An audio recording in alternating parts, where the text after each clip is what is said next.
Hello সবাইকে, সবাই কেমন আছেন? আশা করছি ভালো আছেন। আজকে আমি আপনাদেরকে একটি গল্প শোনাবো। বই থেকে না, জীবন থেকে নেওয়া। বউ যদি একটু পাগল হয়, তাহলে স্বামীকেও তো মাঝে, মাঝে পাগলামিতে সায় দিতে হয়, তাই না? যুগে, যুগে তো তাই হয়ে আসছে। এই যে চা বাগান, যত দূর চোখ যায় শুধু সবুজ আর সবুজ। দেখেই একদম মন ভালো হয়ে যায়। এই সবুজের মাঝখান দিয়ে এক ভদ্রলোক হেঁটে যাচ্ছিল। এমনি তার ফোন বেজে উঠল। বউকে বলল যে আমি চা বাগান দিয়ে যাচ্ছি। বউ অমনি বায়না ধরল যে আমার চা পাতা লাগবে। ভদ্রলোক বলল যে চা পাতা দিয়ে কি করবে, আমি তোমার জন্য চা নিয়ে আসব। সেই একই কথা, না, চা পাতাই আনতে হবে, দুটি পাতা একটি করি। মেয়েদের বিয়ের পরে স্বামী যদি এরকম ছোট ছোট পাগলামি সহ্য না করে, তাহলে আর কেই বা পূরণ করবে এই শখগুলা, পাগলামিগুলা? বাবা মার পরে তো মেয়েদের স্বামী হচ্ছে কাছের মানুষ, শখ পূরণ করার মানুষ। এই যে সেই চা পাতা 3 দিন পর আমার হাতে এসে পৌঁছলো। প্রকৃতি কন্যা সিলেট থেকে চলে আসলো রাজধানী ঢাকাতে। হাতে পাওয়ার পরে তো আমি মহা খুশি। মনে হচ্ছে যেন আমি হীরার চেয়েও মূল্যবান কিছু হাতে পেয়েছি। এ তো মাত্র সামান্য চা পাতা, কিন্তু না, আমার কাছে এর মূল্য অনেক বেশি। তো আমি এই চা পাতা দিয়ে কী করব, সেটাই তো আপনাদেরকে বলা হয়নি।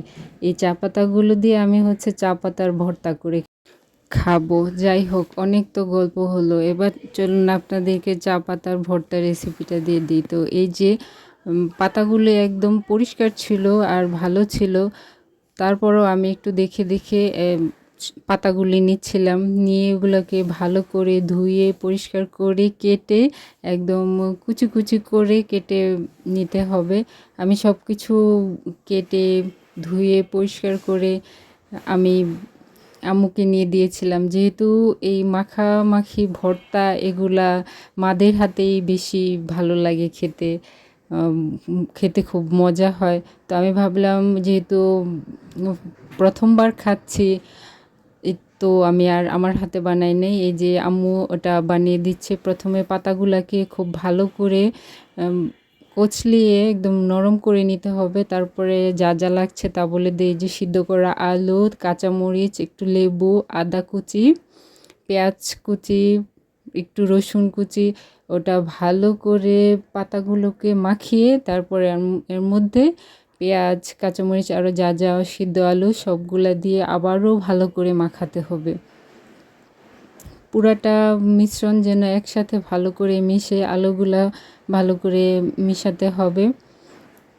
সবগুলো একসাথে মিশিয়ে দেখতে থাকো। এই যে আম্মু ওটা বানাচ্ছে, তা আমি পাশে ছিলাম। তারপরে ওই যে পরিমাণ মতো লবণ দিয়ে দিচ্ছে, লবণ দিয়ে আবার মাখাচ্ছে। ওটা যতক্ষণ না মনে হচ্ছে, এই যে তারপরে আবার দিয়ে সরিষার তেল দিয়েছে।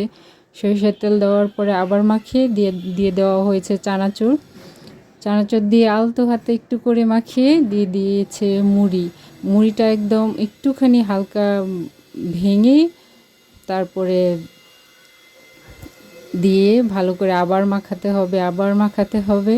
মাখিয়ে এই যে এবার দেওয়া হচ্ছে লেবুর রস। লেবুর রস দিয়ে খাওয়া যাবে। তো এটাকে একটু সুন্দর করে অন্য আরেকটা প্লেটে সাজিয়ে নিয়েছি, নিয়ে এবার হচ্ছে আমার খাওয়ার পালা। তো খাবারটা ভালো ছিল।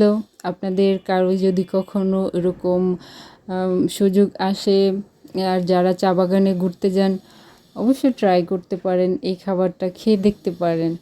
এটা যেহেতু ওখানকার সিলেটি যারা চা বাগান কর্মী আছে ওনারা খায়, আপনাদের কারো খেতে ইচ্ছে হলে আপনারা খেতে পারেন। আমার কাছে ভালো লেগেছে, খেতে ইচ্ছে হয়েছে, তাই আমি খেয়েছি। তো আজকের ভিডিও কেমন লাগলো অবশ্যই জানাবেন। এই তো এখানে আমি চা পাতার ভর্তাটাকে একদম প্লেটে সাজিয়ে নিয়েছি। দেখুন তো দেখতে কেমন দেখাচ্ছে, খেতে ইচ্ছে হচ্ছে না? ইচ্ছে হচ্ছে তো আপনাদের, তাহলে অবশ্যই আপনারা সুযোগ পেলে খাবারটা খাবেন। তো এই খাবারটা আমি রেডি করেছি যিনি আমাকে এই পাতাগুলো এনে দিয়েছেন, ওনার জন্য। তো আমিও খেয়ে নিব এখন। ভিডিওটি ভালো লাগলে লাইক, কমেন্ট অ্যান্ড শেয়ার করে দিবেন আর সাবস্ক্রাইব করে নেবেন। তো আমি এখন খাচ্ছি, দেখা হচ্ছে অন্য ভিডিওতে। টাটা।